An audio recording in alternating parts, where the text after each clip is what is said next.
Today's card of the day is Lightning Bolt. For a single red, you get an instant with Lightning Bolt deals 3 damage to any target.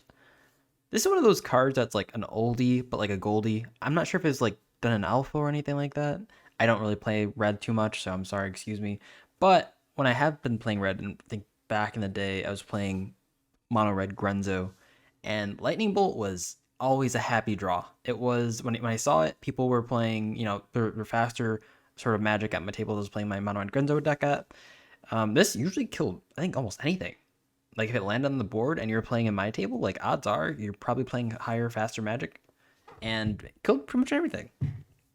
Which is weird because I think people do understand that like magic is becoming generally faster in regards to the time people are able to combo off. This sort of stops that in that case, right? Because if people are playing, and this is sort of assuming that our 1 and 2 drops are below 3 toughness. If that's the case, if 1 drops and 2 drops and maybe even 3 drops are still below 3 toughness, this is going to be super efficient, right? This is like better than counterspell at that point, as long as it's not like an ETB or something like that, right? Where we get value immediately. And it's really kind of weird how like this sort of card doesn't really translate that well. I guess if you are playing Solar Magic, like if you're playing Battle Cruise or something like that, something where it's like action packed with, just value engines galore, like yeah, okay. Like this doesn't, draw you a card, doesn't gain 3 life, it doesn't, all that tacked into one. So in that sense, you sort of understand why it's not being seen. But like just name a few things off the top of your head. Like if you just go down to like EDH Rec and just see the top commanders that are being played, you see things like Lathril, you see things like Wilhel, right? Like you see a bunch of these creatures that are like 3 toughness, and it just takes care of it. Now you have to understand that also, a bunch of commanders aren't 3 toughness; they'll have 4 and whatnot.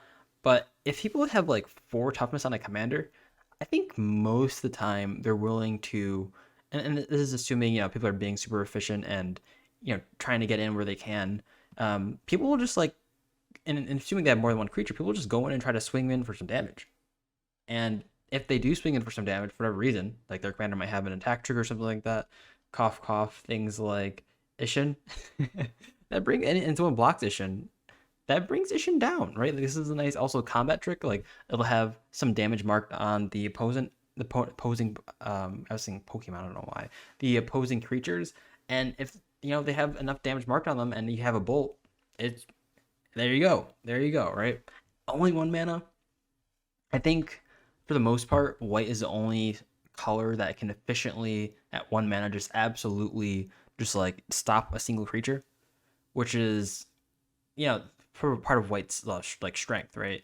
And this is sort of up there in regards to like strength, especially in like the faster pods. But of course, not for everyone. Also, it's also good to note that there are a lot of combos that just require that I guess more red based, maybe is it based combos that just need a way to deal damage to the face. And there have been plenty of times where I'm just like, my dude's at like 3 health or 2 health, and I'm just like, I don't have any creatures to get in, and I really can't wait a turn cycle. Bolt does it. Bolt, it does the trick.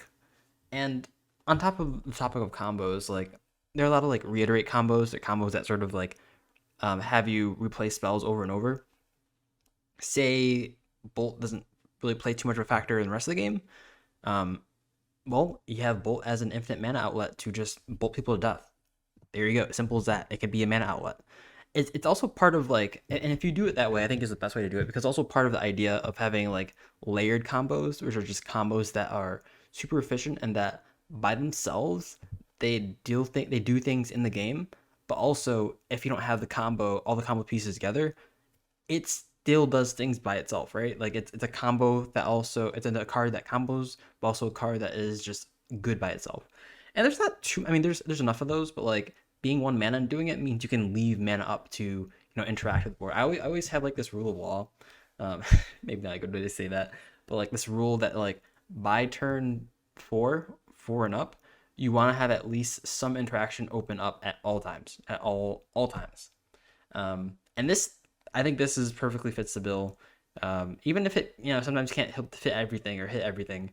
Just having some sort of interaction up to even guess people to stop people from playing into the board as like nothing's gonna happen is also a strength, right? Like I've many times just like stopped playing a card just because someone had 2 blue open and they could mana drain. Like mana drain, I absolutely hate that card, and um, definitely don't want to play into that. Of course, that does require you to play a little carefully and also turn order matters, stuff like that. But like Bolt fits one of those bills where it's just like a card that I think does a lot and people aren't playing enough of it, even at lower power levels. But of course, let me know what y'all think about it. Comments below. Are you playing Bolt? Are you not playing Bolt? Why aren't you playing Bolt? Let me know. Peace.